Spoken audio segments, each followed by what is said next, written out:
in this roundtable entitled COVID-19 and Volunteerism Across the RCRC Movement. My name is Vincent Léger, and I am the research officer of the French Red Cross Foundation. I will moderate this roundtable with Virginie Troyes, the director of the French Red Cross Foundation. I would like to warmly thank the four participants of this roundtable, whom I will introduce to you now. Dan Ferrand-Beichmann, you are a sociologist and professor emeritus at the University of Paris 8. You are co-president of the Center for Social Solidarity Studies and have been president of the French Association of Sociology. You have published numerous works on volunteering, solidarity, and associative commitment.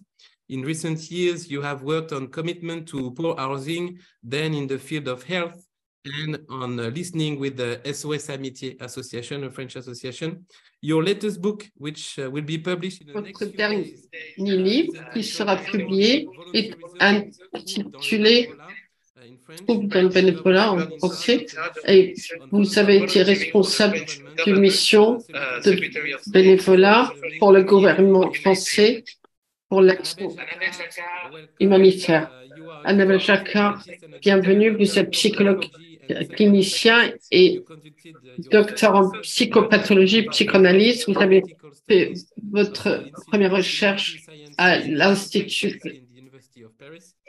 de l'Université à Paris et vous avez travaillé avec des structures humanitaires, avec Médecins du Monde, Action contre la faim, Médecins sans frontières en Afrique, en France, au Malawi, par exemple,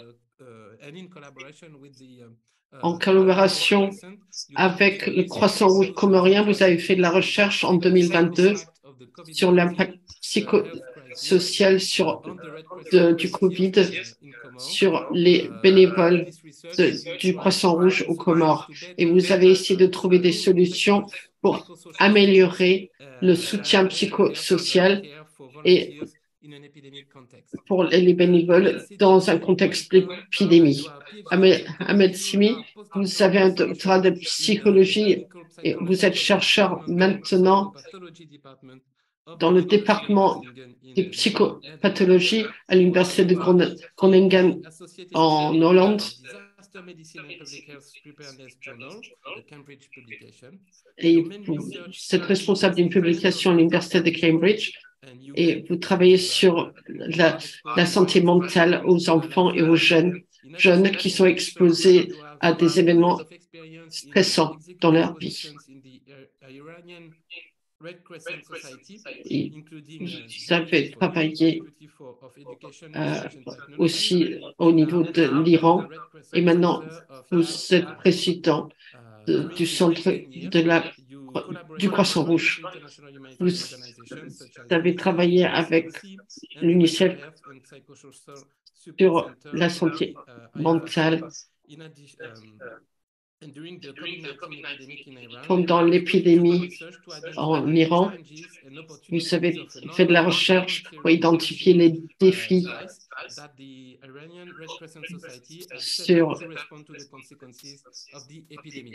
liés aux réponses de l'épidémie. Et Koudiasso, vous êtes médecin et anthropologue avec le centre régional clinique à Dakar, au niveau de l'hôpital Fann. Vous avez commencé votre carrière dans la santé publique avec l'OMS. En août 2014, vous avez travaillé sur l'Ebola au Sénégal. Et maintenant, vous utilisez vos deux compétences pour développer la collaboration avec le Sénégal et à l'étranger, avec différentes structures et avec Alice, une anthropologue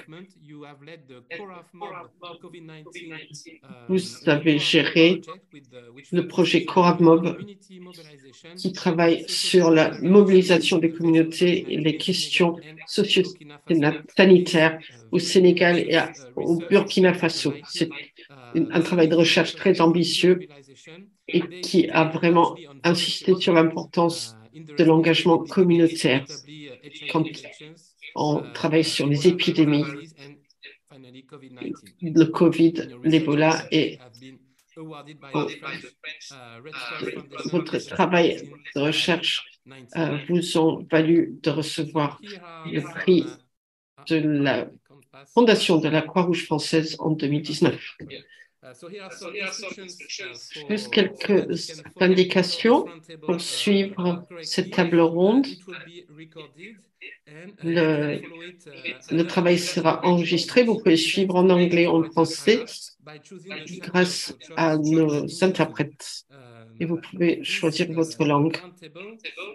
La table ronde va vraiment travailler sur un aspect du bénévolat, donc le bénévolat dans un contexte d'épidémie. On sait très peu de choses sur l'engagement des volontaires en réponse à une épidémie. Dans les catastrophes, par exemple, on a fait beaucoup plus de travail dessus. Quelques études ont démontré l'efficacité de l'action des bénévoles en réponse à des interventions et d'autres études ont insisté sur les facteurs psychologiques, sociaux et institutionnels au moment de réponse. Et donc, cette table ronde a invité des scientifiques et des pratiquants pour partager leurs idées sur les avantages et les défis des engagements des bénévoles au sein du mouvement.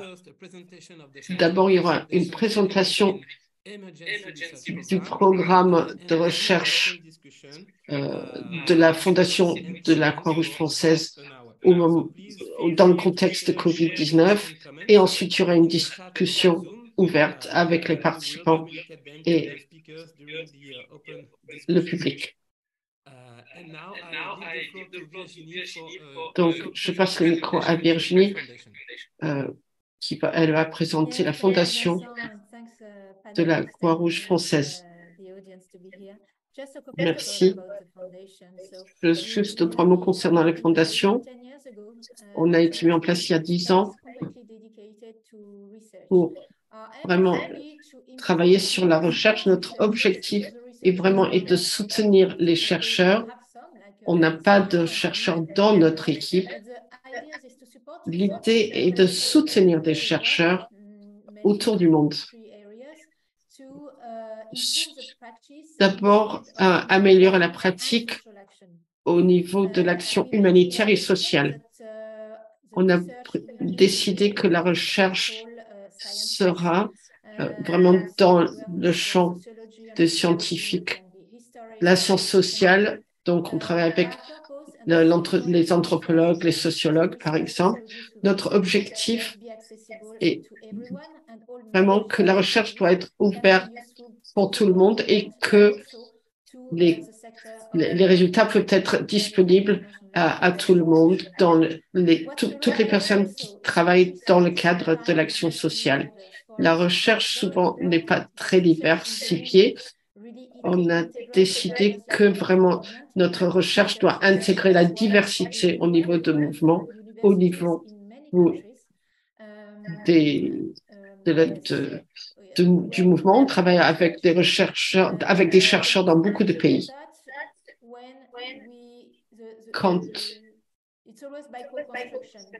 Donc, on travaille au niveau. On a un processus de co-construction.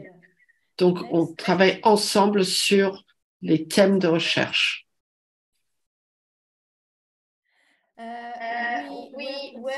On travaille sur 3 sujets, principalement accès à la santé et un travail sur les épidémies, et puis les risques, les catastrophes, et puis les migrations et les déplacements de population. Et, et on travaille aussi sur l'éthique de l'action humanitaire et l'éthique de la recherche en soi également est un aspect important. Comment est-ce qu'on travaille? D'abord, il faut vraiment écouter les acteurs sur le terrain. Donc, on perd beaucoup de ce qu'on fait parce qu'on ne récolte pas suffisamment de données.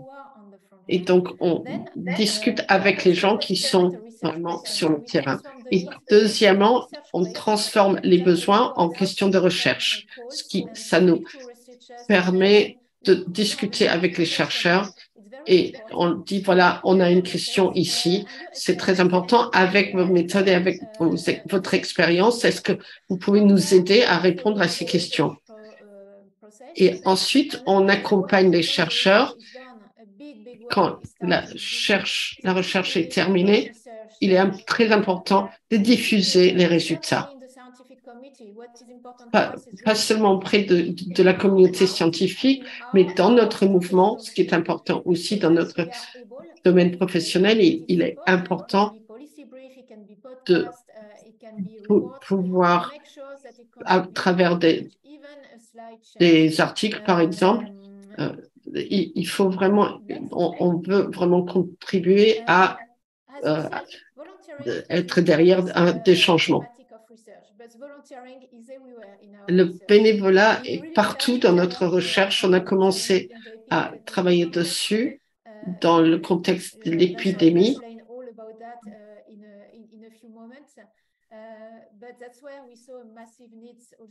On a vraiment vu qu'il y avait un besoin énorme. Donc, vraiment travailler avec la communauté de chercheurs lors de COVID-19.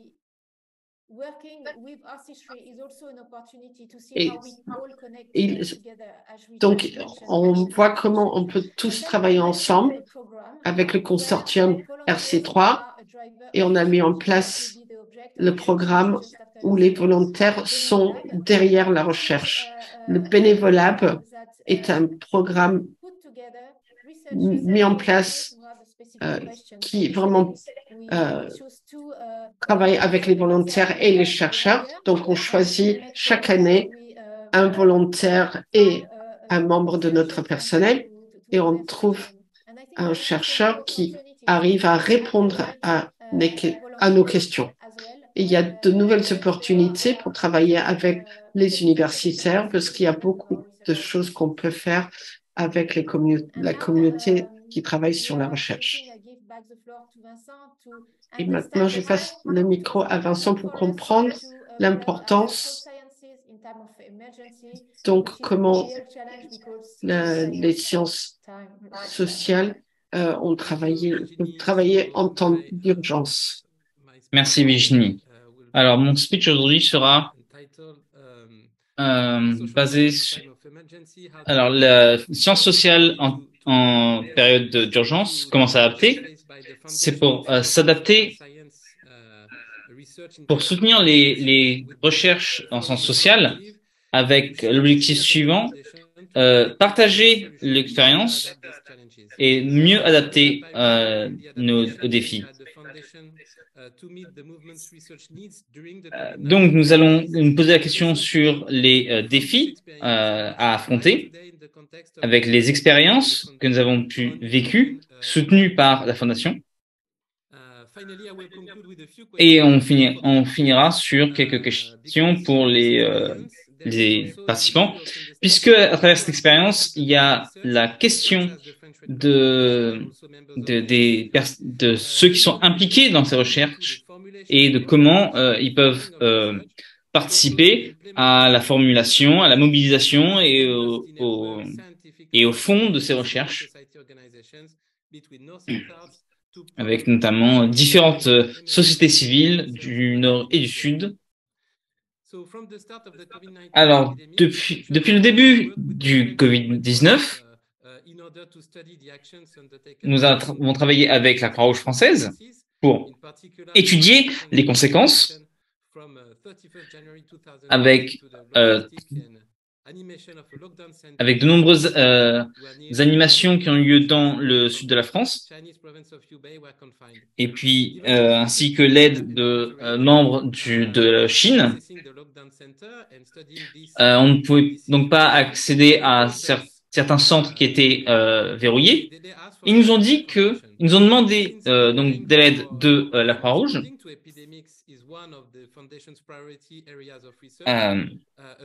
Donc, vu que la Croix-Rouge française avait pour objectif premier forcément d'aider les gens qui en ont besoin, la Croix-Rouge française a forcément répondu à leurs besoins, mais a mobilisé des scientifiques pour participer à cet effort scientifique de la Croix-Rouge, de Croissant-Rouge.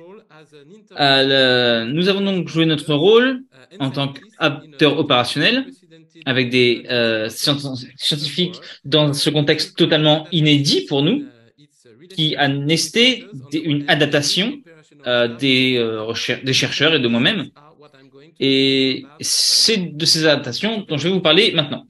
Alors, rapidement, la fondation les équipes de la fondation ont réalisé qu'il y avait plusieurs questions. Comment se mobiliser rapidement, en assez grand nombre et de façon pertinente et efficace. Il a fallu donc s'adapter pour la fondation. Alors, je vais vous en parler dans la prochaine slide. Il y a eu donc de nouvelles procédures avec de nouvelles décisions pour des recherches plus rapides, des sollicitations de scientifiques qui ont participé à ces recherches et en échange de l'aide, il y a eu et enfin se concentrer sur un thème commun, une consultation de la FIRC et de la Croix-Rouge des équipes de la Croix-Rouge française pour comprendre les problèmes du terrain. Alors, on va parler notamment de ces deux problèmes.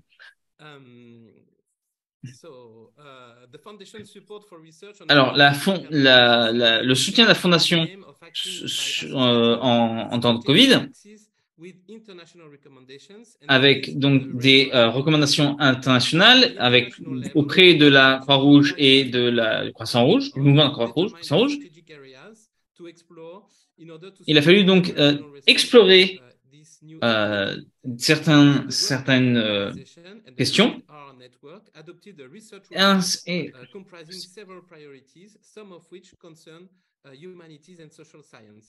And the World Health Organization question the foundation retained was the following: what are relevant, acceptable and feasible. Il a fallu donc se poser la question sur qu'est-ce qui était pertinent, qu'est-ce qui était faisable, des besoins physiques, sociologiques, psychologiques. Il a fallu donc suivre les grandes lignes de la fédération, bien sûr, pour aider les sociétés nationales à mettre en place une réponse à cette épidémie. Et depuis le début de la crise, avec le comité de la Croix-Rouge, des consultations régulières qui ont été très utiles pour nous aider à choisir quelles actions mettre en place face à ce Covid. Avec l'OMS, il y a eu donc l'inquiétude de l'OMS, de la Croix-Rouge. Il y a eu des fonds qui ont été avancés pour l'action dans ce contexte épidémique, pour mesurer notamment l'impact social de la crise, notamment sur les populations les plus vulnérables. Comme dit un peu plus tôt, on a mis en place un nouveau procédé de prise de décision, puisque la situation changeait rapidement. Il fallait donc lancer de nouvelles études très rapidement. avec donc une mise en lumière sur le Covid-19 très rapidement. On a donc lancé un appel à la recherche de façon plus flexible que d'habitude. Voilà donc une présentation en mars et mai 2020 dans ce contexte de Covid-19. En plus de cela, nous avons demandé à des scientifiques de faire des recherches sur la question gratuitement, sans fonds donnés, mais en échange, la fondation allait leur fournir un accès facilité à certaines données.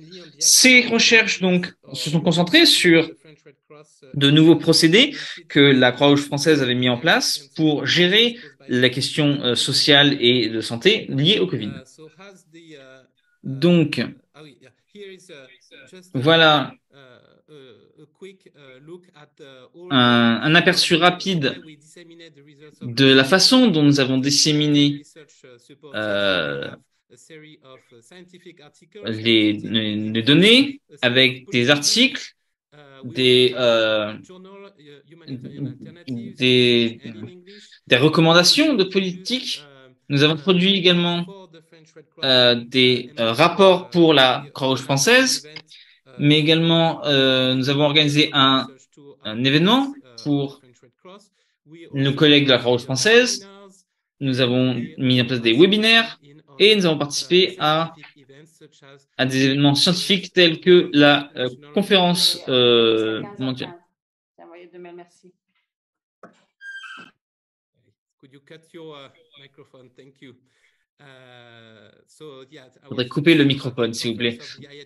Donc, conférence internationale sur la santé. Donc, pour conclure, j'aimerais partager avec vous les défis que nous avons découverts avec la mobilisation qui ont été difficiles à surpasser puisque la situation évolue rapidement. Les challenges étaient notamment de commencer ces recherches très rapidement, aussi rapidement que possible, en période d'urgence.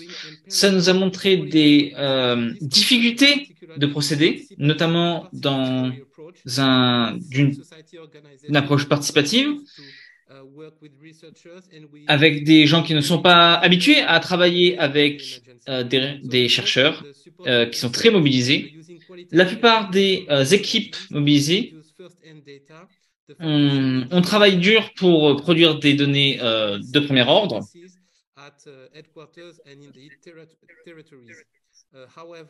Transmises aux différents territoires et aux différents QG. Avec donc ça nous a permis de prendre des décisions assez rapidement. Ça a été très dur de collaborer avec toutes ces entités locales et nationales. Donc, malgré une volonté commune, bien sûr, certaines entités n'étaient pas disponibles ou seulement de façon intermittente pour participer à nos recherches. La Fondation a été également confrontée au problème de manque de données parfois, notamment puisque la situation nécessitait des actions urgentes. Tout cela a pris beaucoup de temps. La question de consultation d'urgence du comité éthique a été importante à la fois pour les académiciens et la Fondation a dû apprendre rapidement à mettre en place des projets de recherche de première ligne et également à la requête des chercheurs pour travail de terrain. Voilà les leçons qu'on a apprises. Donc, il faut une meilleure articulation des échanges entre les académies et autres structures, des structures mieux préparées. Des associations et ONG ont parfois des difficultés à obtenir leurs fonds et ils doivent parfois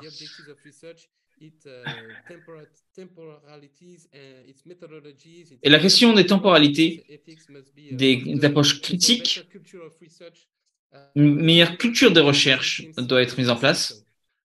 Tout cela nous paraît donc essentiel. Merci à tous pour votre attention. Je suis sûr que j'ai été trop long. Il y avait tellement à dire. Merci pour les intervenants pour être ici aujourd'hui. J'aimerais vous rendre le microphone une dernière fois pour pour la première question et merci aux spectateurs pour vos remarques et vos questions dans le chat Zoom. Dan, merci d'être ici. J'aimerais commencer avec vous. Quels sont les résultats principaux de votre recherche et comment ça peut être utile pour... Merci beaucoup à la Fondation de me donner la possibilité de parler. Quand il y a une crise au niveau de la société,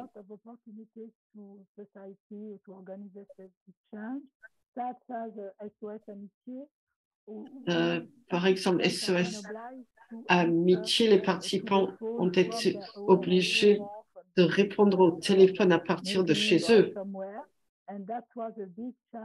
Et ça, c'était un défi.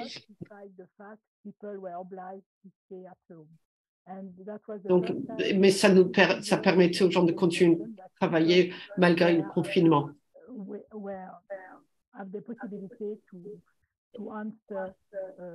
Et donc, ça donnait Deuxièmement, la deuxième chose que j'ai notée, qu'il y avait de plus en plus de jeunes qui commençaient à travailler avec l'organisation en tant que bénévoles. En France, les volontaires sont les jeunes qui reçoivent de l'argent de la structure. Il y avait la possibilité pour les jeunes et les autres qui ont travaillé par Zoom, par exemple, qui ont fait du télétravail parce qu'ils pouvaient travailler à distance. Et au fait, les gens qui travaillaient à distance, ils avaient du temps, même pendant leur travail, ils pouvaient participer à l'organisation. Et donc, le résultat était beaucoup de solidarité au niveau de la société et au niveau de l'organisation. J'ai travaillé également sur la solidarité dans les communautés. Et il y avait de nouvelles formes de solidarité entre les bénévoles et les régions. Par conséquent, 3 ans après la crise, on peut noter qu'il y a de plus en plus de jeunes qui sont bénévoles et qui aident les personnes âgées. Je peux parler de la recherche qui a été faite par des collègues au Québec qui ont démontré que les personnes âgées étaient moins impliquées parce qu'ils ne pouvaient pas travailler en dehors de leur maison. Ils avaient peur de l'épidémie. Mais au fait, de nouvelles structures de travail ont été mises en place. Par exemple, ils pouvaient répondre au téléphone. Et il y a beaucoup de nouveaux systèmes qui n'ont pas été possibles.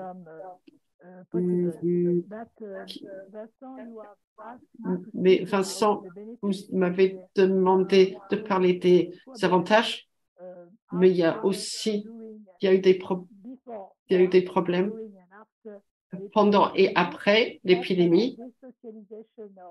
Par exemple, la désociabilisation des personnes, beaucoup de bénévoles, surtout les personnes âgées, le troisième âge, donc ont quitté le volontariat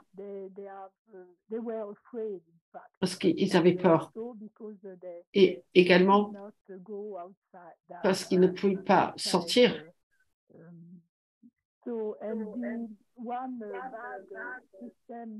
Et donc un système il y avait l'aspect négatif. Donc, c'est le télébénévolat, le fait d'aider les gens à travailler par Zoom, par exemple, mais c'est assez négatif au niveau de l'action humanitaire parce qu'il y a de moins en moins de contacts humains et de plus en plus de contacts par téléphone, par Zoom, et ça, c'est un effet négatif de la crise de l'épidémie. Merci, dame. Je voudrais poser la même question à Ahmed. Vous avez fait de la recherche en Iran pendant le Covid pour identifier les défis, les opportunités d'une structure en ligne mise en place par le Croissant Rouge pour répondre à l'épidémie. Merci. Je suis très content de parler des résultats de ma recherche dans le contexte de l'Iran. Oui, exactement. J'ai travaillé sur 2 études. D'abord, ça concernait les défis de la gestion des bénévoles par le Croissant Rouge iranien pendant le Covid-19 et deuxièmement, l'utilisation des outils en ligne et numériques pendant la pandémie. D'abord, les résultats montraient que la société en Iran et d'autres structures Croissant Rouge, Croix-Rouge ne sont pas préparées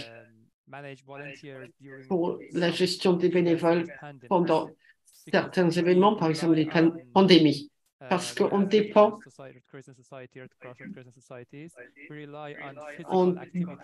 de l'activité physique des bénévoles et on n'était pas préparé pour certaines activités rituelles. Par exemple, on n'a pas vraiment une gestion forte des bénévoles.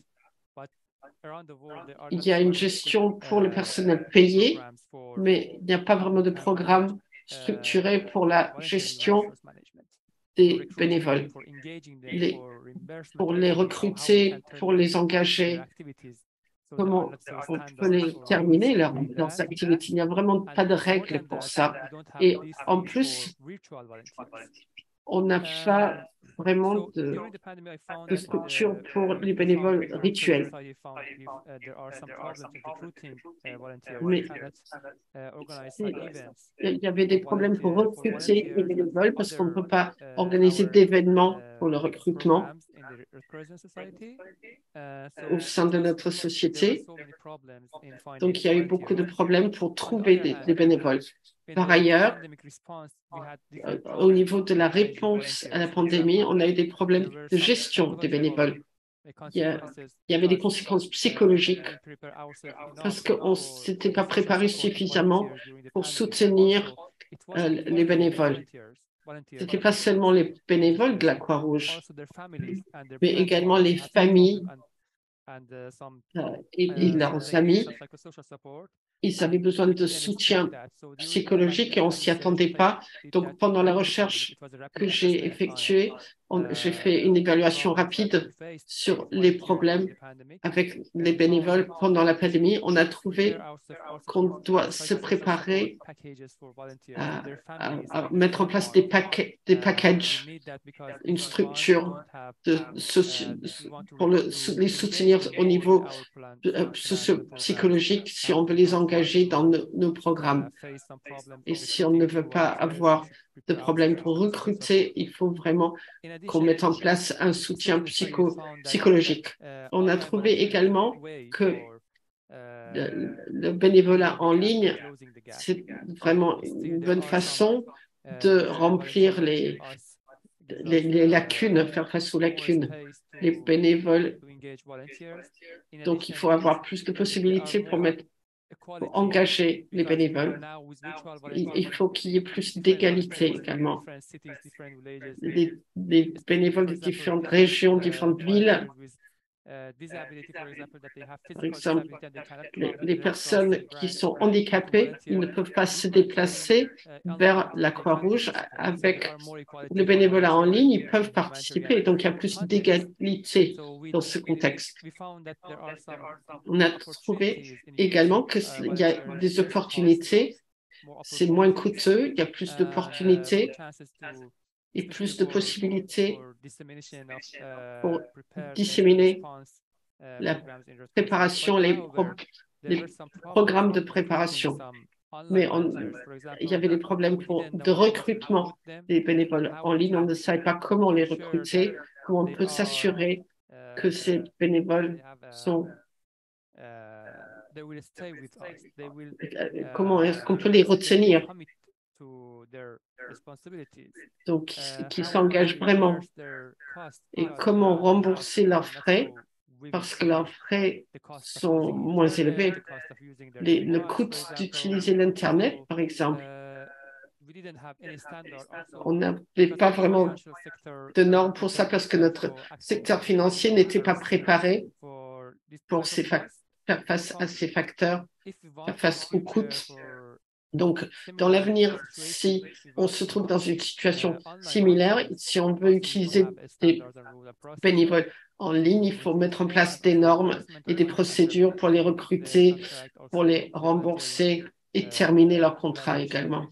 Et les aider à collaborer et d'autres éléments liés aux volontaires en ligne, par exemple les activités pour les motiver qu'on met en place d'habitude pour les volontaires, les bénévoles physiques.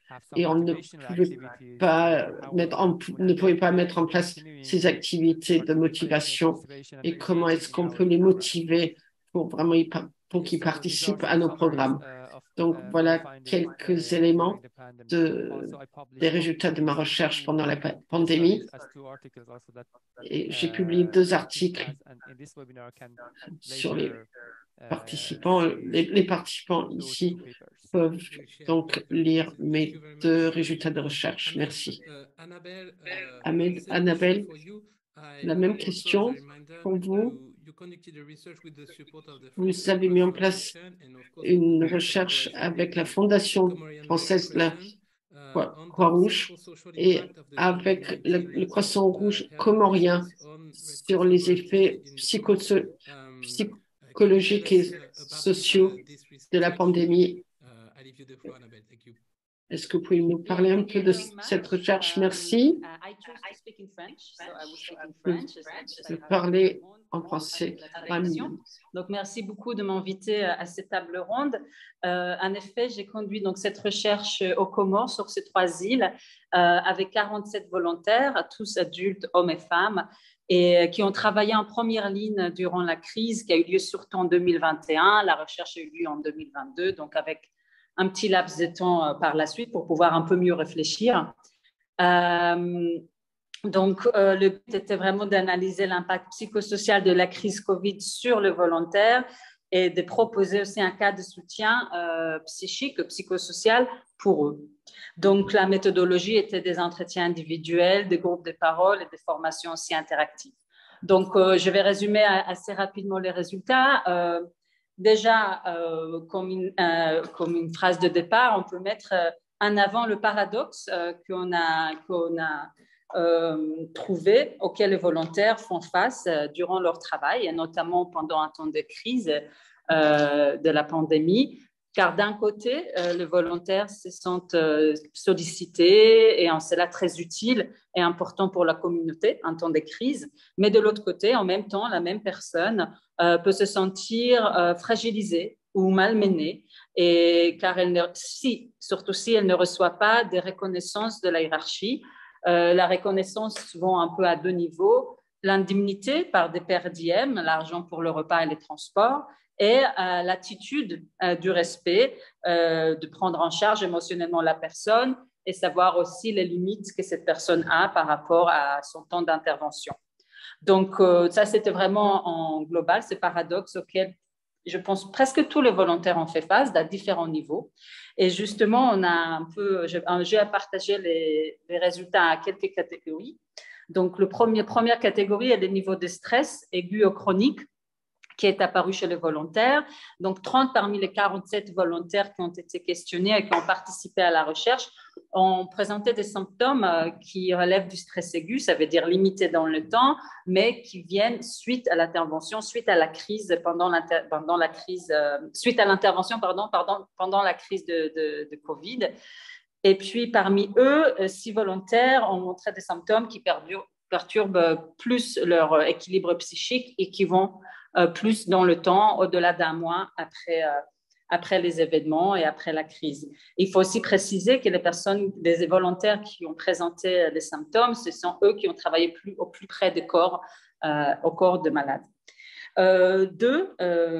Notre catégorie était l'organisation du travail de volontaires comme facteur de mal-être. Donc, certains mentionnaient que le manque de soutien financier et ou d'écoute les a beaucoup fragilisés.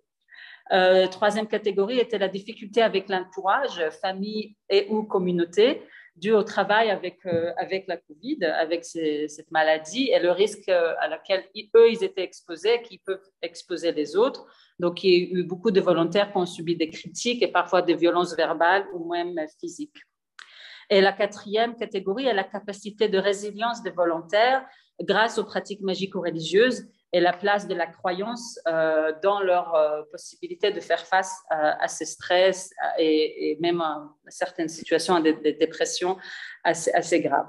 Voilà, donc à travers cette recherche, on a affirmé justement le besoin pour le volontaire d'être soutenu, entendu et contenu face à leur travail et questionnements qui relèvent du terrain et des difficultés.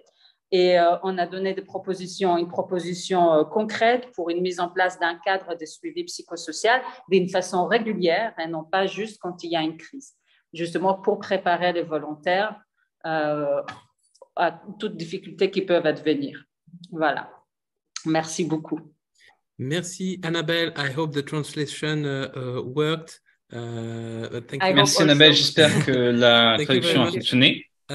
Koudia, merci beaucoup. Merci Koudia aussi d'avoir été avec nous aussi. Je vais vous laisser le micro des instants. Je vous passe la parole, Koudia. Merci encore d'être là.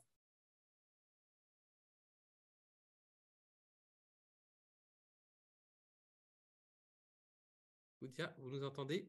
Oui, je vous entends. En fait, il y a eu un peu une autorisation à donner. Parfait, c'est à vous. Bonjour à tous. Encore merci de m'avoir invité à partager les résultats de mes recherches. Je voudrais dire que nous n'avons pas fait directement une recherche sur les volontaires, mais je vais vous présenter les résultats de 2 recherches qui ont été faites. La première, c'est CORAFMOB, donc qui a été faite, c'est une étude sur la mobilisation communautaire au Sénégal et au Burkina Faso. Et puis, une autre recherche qui, elle, a été financée par la Croix-Rouge et a concerné essentiellement les volontaires au Sénégal à travers un postdoc. Et donc, l'objectif, c'était vraiment de comprendre, d'analyser qui étaient les acteurs autour de la mobilisation communautaire dans le cadre du Covid et comment ces mobilisations communautaires allaient intervenir avec des méthodologies qualitatives à travers une cartographie de toutes les organisations de la société civile qui ont travaillé sur ces aspects-là, et puis aussi des observations, des entretiens, une veille des médias, plus un chronogramme d'effets sociaux. Donc voilà, les principaux résultats de cette enquête sont de 3 ordres. Le premier élément, c'était de voir véritablement que pendant la première époque, les premières phases de l'épidémie du Covid, ce sont les volontaires, notamment ceux de la Croix-Rouge, qui ont été les premiers engagés et que cet engagement s'est accompagné d'un travail assez pénible, surtout sur le point de vue psychologique, parce qu'à l'époque, tout le monde avait peur d'être contaminé et puis aussi les patients étaient dans une situation de désarroi très difficile. Voilà, donc, et là, ces volontaires-là, ils ont été mobilisés par le gouvernement pour intervenir dans les centres de traitement où les personnes qui étaient infectées de Covid ont été mobilisées, ont été internées. Et là, vraiment, il y a eu beaucoup de déceptions chez ces volontaires-là parce que il y a eu des promesses de rétribution de la mission par l'État qui n'ont pas été tenues, avec des frustrations, des revendications, et aussi qui ont engendré une défiance accrue des volontaires vis-à-vis de l'État, qui ont estimé qu'en fait, il n'y avait pas suffisamment de reconnaissance de leur travail, voire un certain mépris.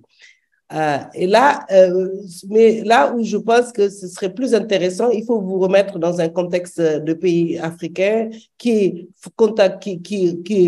avec une épidémie qui évolue, et surtout une réponse gouvernementale qui est assurée par le ministère de la Santé. Donc, comment les volontaires et les communautaires ont été impliqués? Il faut savoir que dans la première période épidémique, au début, l'État a voulu lui-même mettre en œuvre des activités dans ces districts. C'est plutôt les soignants biomédicaux qui ont été sollicités, sauf quelques exceptions. Et puis, lorsque maintenant l'épidémie de Covid a dépassé un peu les capacités de réponse de l'État, notamment des acteurs biomédicaux, c'est à ce moment-là qu'il y a eu cette sollicitation maximale des acteurs communautaires qui sont de différentes formes, en passant des acteurs communautaires classiques, les agents de santé communautaire, à d'autres acteurs tels que les marraines de quartier ou les badiers de Gor, etc. Et donc, à ce moment-là, l'État, les cas de Covid, le système de santé était en état de saturation du dispositif sanitaire, et c'est à ce moment-là que l'État a commencé a eu ce recours décalé à l'expertise communautaire.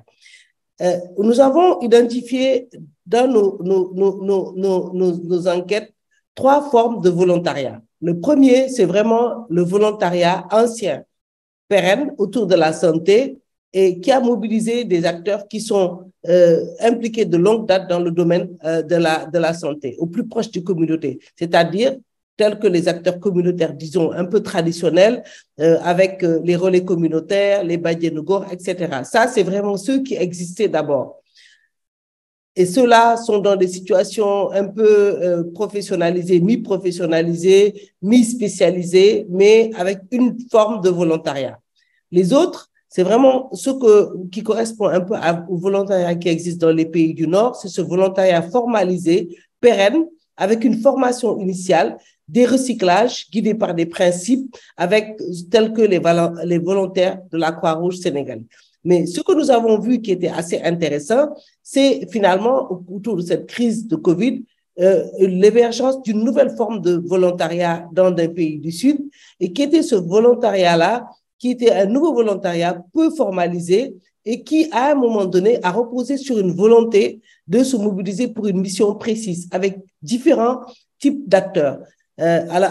Des acteurs scientifiques, communautaires, politiques, etc. Et nous avons eu même un réseau qui, premièrement, on a eu des étudiants, beaucoup d'étudiants, 100 000 étudiants contre le Covid, mais surtout, ce qui est intéressant, c'est le réseau des volontaires communautaires en appui au personnel de santé, qui ont été à la fois des scientifiques tels que des géographes, des professeurs, etc., ou bien des députés, qui se sont mis ensemble avec de nouvelles approches, qui ont organisé, par exemple, des levées de fonds en ligne, qui ont utilisé des médias, des réseaux sociaux, et qui, eux, ont eu un souci d'autonomie vis-à-vis des autorités, voire même critique, et se sont positionnés sur la gouvernance sanitaire et avec apporté eux-mêmes une mobilisation de l'expertise scientifique en élaborant des messages propres, en diffusant des notes politiques. Donc, in fine, pour terminer sur ces 2 points, notre recherche, elle a montré qu'il y a eu une volonté quand même de mise sous tutelle de tout ce système de volontariat par le biomédical. Et lorsqu'ils ont été dépassés, ils ont fait appel aux communautaires, aux acteurs communautaires, et ces acteurs communautaires, parmi lesquels les volontaires, ont pu intervenir sous différentes formes, et notamment, certains d'entre eux, une nouvelle forme de volontariat citoyen, conformément à ce qui peut se faire dans les pays du Nord, s'est développé. Donc, voilà un peu très rapidement quelques résultats de nos recherches, en sachant que cette recherche, elle vient d'être finalisée et nous allons avoir le dernier conseil scientifique qui va nous permettre d'aller vers des publications. Mais il faut savoir aussi que ces résultats de cette recherche ont été communiqués aux auteurs en même temps qu'ils ont été effectués et qu'ils ont fait l'objet de participation à des colloques, mais aussi à des formations des acteurs communautaires à qui les résultats ont été partagés dans le même temps. Merci beaucoup.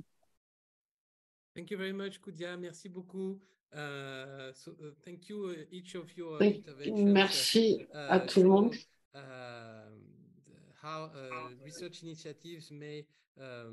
Merci à tout le monde. Vous avez montré comment la recherche peut nous donner de nouvelles clés pour la compréhension du travail des bénévoles et faire des recommandations pratiques, c'est toujours très utile. Et la collaboration entre les structures humanitaires et les chercheurs, c'est pas toujours facile, cette collaboration.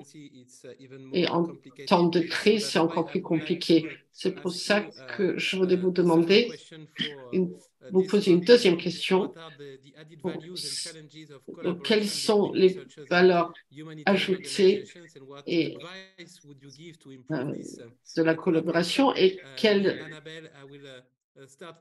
recommandations vous pouvez faire concernant cette collaboration? Je sais qu'Annabelle, vous avez beaucoup d'expérience en tant que psychologue à travailler avec Médecins du Monde et différentes structures Médecins sans frontières. Qu'est-ce que vous avez à dire sur cette question très importante? Merci beaucoup encore. En effet, j'ai un peu l'expérience de deux côtés, de chercheur, avec ma petite expérience de recherche, mais aussi plus d'acteurs sur le terrain avec différentes ONG, pardon. Et moi, j'ai deux points que je trouve que c'est intéressant, la collaboration, mais qui peut aussi rendre les choses difficiles parfois. Le premier point, c'est vraiment que la recherche, selon mon interprétation, fait un arrêt sur une machine qui est en marche. Et parfois, la recherche met en avant des aspects qui ont été niés ou ignorés ou pas vraiment vus par les acteurs du terrain. Et en cela, elle rappelle et met en avant ce qu'on a oublié ou on ne voulait pas trop voir et pour continuer le cours du travail. Donc, parfois, ça peut être difficile pour les acteurs de terrain d'entendre certains résultats ou certaines recommandations et de leur donner, de les accorder une valeur importante. L'autre point, c'est au-delà que la recherche fait un arrêt, elle propose un peu une marche en arrière pour mieux avancer, si on peut prendre cette image-là. Et sur le terrain, de ce que j'ai expérience aussi, on est surtout dans une optique d'aller en avant, car on est pris par le temps, on est pris par l'ampleur du travail. Souvent, il y a aussi les bailleurs qui viennent. Et il y a des indicateurs à remplir, etc. Et c'est peut être très, très difficile d'impliquer donc des recommandations qui sont pour les acteurs de terrain pas toujours le première urgence à faire et qui pour eux, il y a toute cette logique d'aller en avant. Donc souvent, il y a certaines recommandations qui peuvent rester sur le papier et je trouve ça vraiment dommage parce que souvent, on répète la même chose et on ne prend pas ce temps-là de faire un arrêt, quitte à faire une petite marche en arrière pour mieux profiter de certaines recherches qui se font. Donc voilà. Donc moi, je pense que ça peut être intéressant. Après, il y a beaucoup de recherches qui sont aussi intégrées dans les ONG, dans les pratiques de terrain. Et ça, je pense aussi que l'ONG elle-même, par ses propres, on peut dire, argent de bailleur, subventionne. Et donc, ça peut être très, très pratique. Mais même là, on voit parfois qu'il y a des acteurs de terrain qui sont dérangés parce qu'il y a du coup d'autres réunions ou d'autres questions ou d'autres éléments à partager et ça perturbe le cours de travail. Donc, c'est toute une question d'équilibre et d'acceptation de l'un et de l'autre dans leur travail, dans leurs obligations et dans le but de ce qu'ils font et vraiment aussi un respect du travail de chacun. Donc, voilà un petit peu pour lancer la discussion. Thank you, Annabelle. And your experience shows that it's not only Merci Annabelle, votre expérience montre que ce n'est pas seulement faisable, c'est aussi très utile ce type de collaboration. Koudia, on this question? Sur cette même question. Pour cette question, moi, je pense que l'avantage de la recherche, c'est vraiment que la recherche permet d'approfondir des domaines qui ne sont pas peut-être forcément visibles. Je pense que c'est ça l'intérêt parce que, bon, voilà, nous, en sciences sociales, on apprend toujours à se méfier des évidences, des choses qui sont un peu trop évidentes. Les acteurs humanitaires ont l'habitude du terrain, ils ont une certaine compréhension de l'urgence et des situations sociales et leur regard d'acteurs de terrain peut être complètement faussé par les fausses évidences qu'ils ont devant eux. Donc, je crois que la recherche peut les aider à approfondir la compréhension à la fois de ce qu'ils font, comment c'est perçu par les populations, mais aussi du fonctionnement des institutions avec lesquelles ils travaillent. Parce que très souvent, ils n'ont peut-être pas forcément une bonne compréhension, ils ne vont pas aller voir le ministère d'en face ou les gens pour aller leur poser les questions sur comment ils voient les choses. Donc, je pense que c'est vraiment de donner des outils stratégiques à la décision, c'est un d'aide à la décision. Mais d'un autre côté aussi, je crois que la recherche, parfois, elle améliore aussi la visibilité de leurs interventions. Parce que très souvent, ceux qui travaillent dans les situations d'urgence et dans le bénévolat ne sont pas suffisamment connus du monde des chercheurs. Donc, les chercheurs, on a toujours eu le sentiment que c'était un monde un peu à part.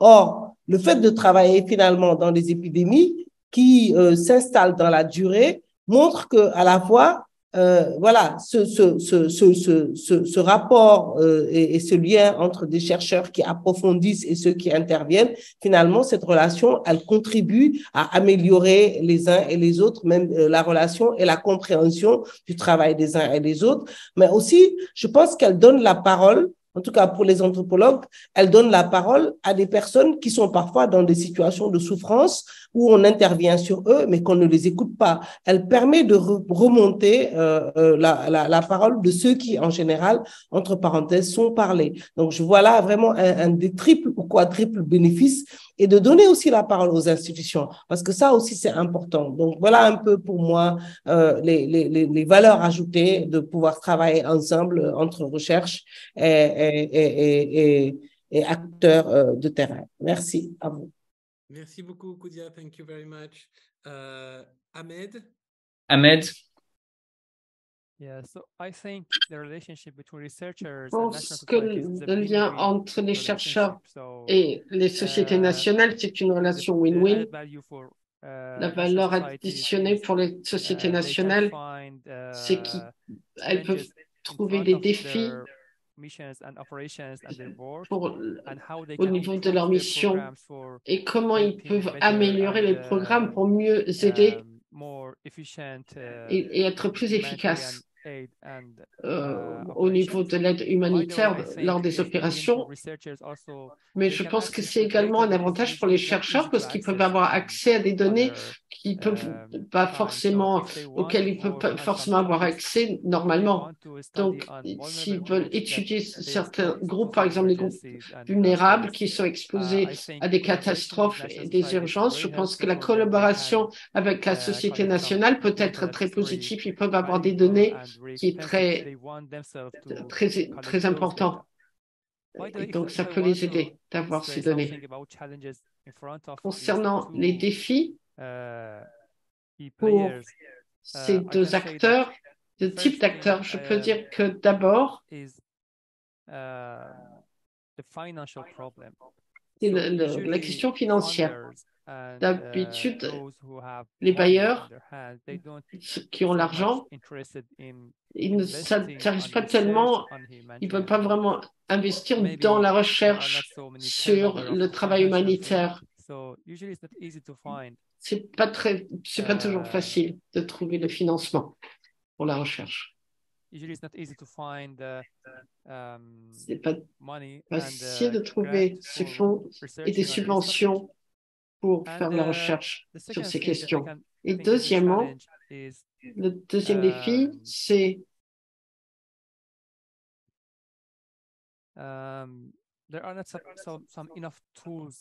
qu'il n'y a pas suffisamment d'outils pour la recherche là-dessus.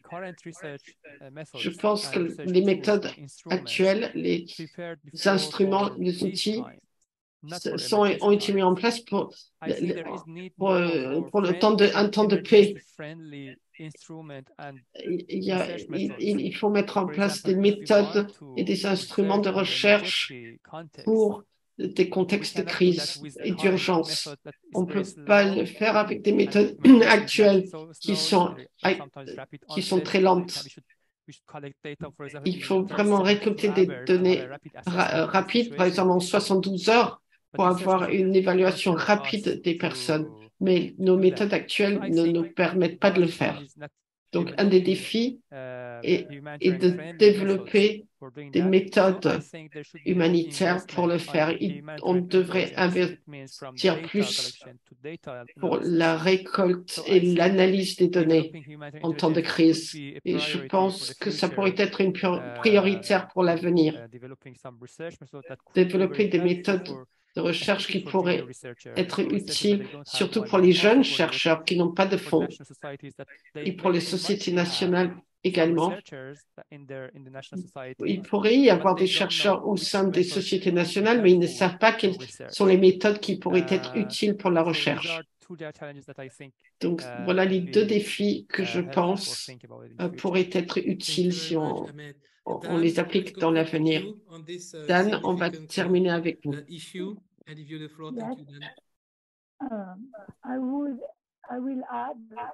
J'ajouterai que, aux remarques de mes collègues, Annabelle et Koudia, parce que je suis complètement d'accord avec leur argumentation, mais j'ajouterai que j'ai pu travailler avec Bernard Kouchner dans l'action humanitaire. Il a été un chercheur qui a travaillé avec d'autres comme Michel Foucault, etc. J'ai pu comprendre notre rôle qu'on pourrait avoir en tant que chercheur, notamment auprès des humanitaires sur le terrain.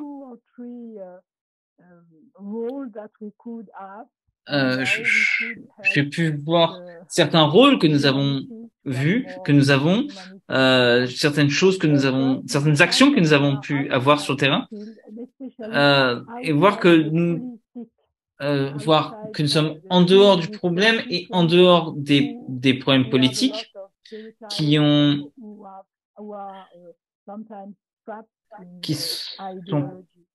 parfois coincés dans certaines idéologies.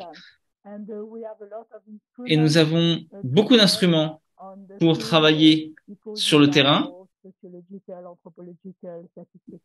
une question anthropologique, sociologique, etc. La deuxième chose que nous pouvons faire est de faire des évaluations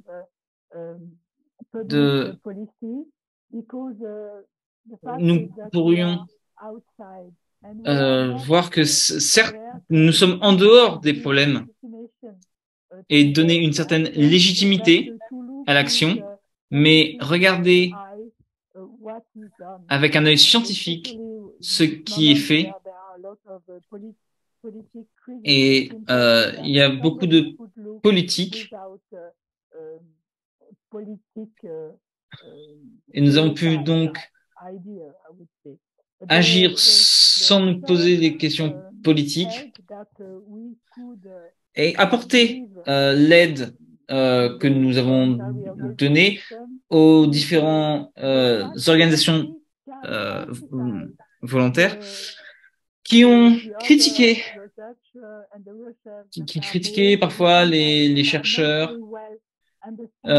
qui ne sont parfois pas très bien compris par la société, notamment Claire Bourdieu, par exemple, puisqu'il avait introduit beaucoup de modèles. Et parfois, il faut avoir le courage de critiquer certains vieux concepts qui ont été trop utilisés, réutilisés et qui ne sont plus d'actualité, comme Henri Toulet l'avait dit. Donc, il s'agit d'une critique des sciences sociales, mais je pense que quand nous avons la possibilité de travailler en dehors des universités, pas seulement dans une librairie, dans une bibliothèque,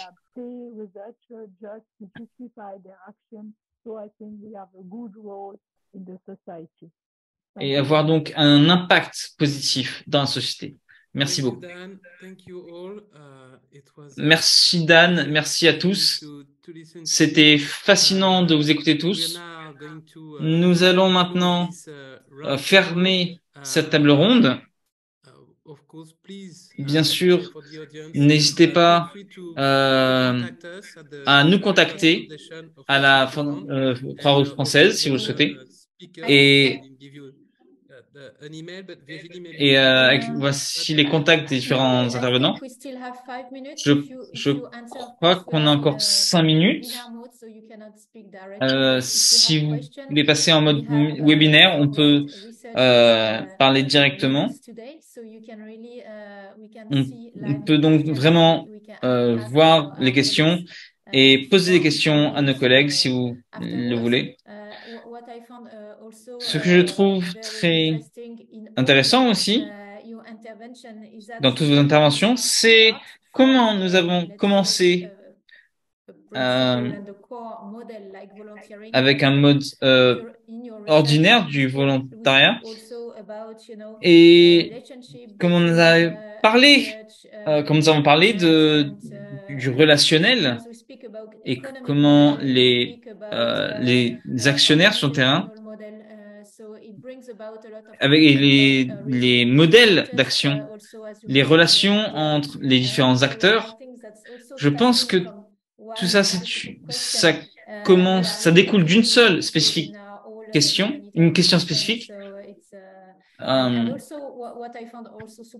Ce que je trouve aussi très intéressant, c'est ce voyage que nous avons du global, de l'international vers le local. Donc, vous récoltez vos données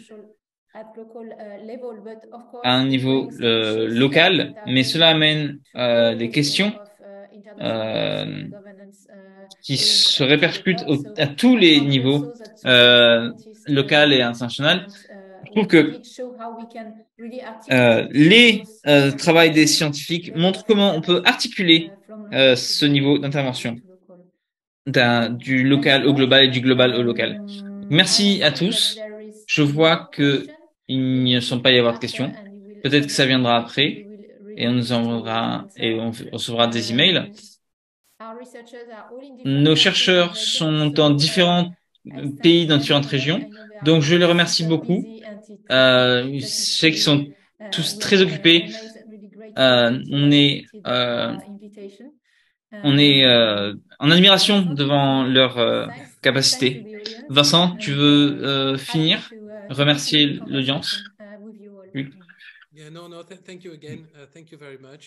Non, merci.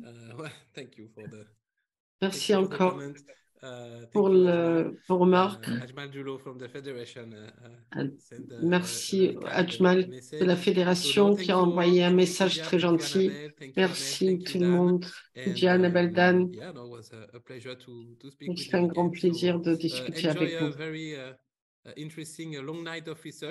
Et donc, je vous souhaite un bon travail pendant cette longue nuit de recherche. Donc, la session, on va parler de comment les bénévoles peuvent vraiment mener la recherche et comment est-ce qu'on peut intégrer ce travail. Merci beaucoup. Thank you very much. Enjoy the night. Thank you. Bye-bye. Thank you. Bye. Bye. Bye.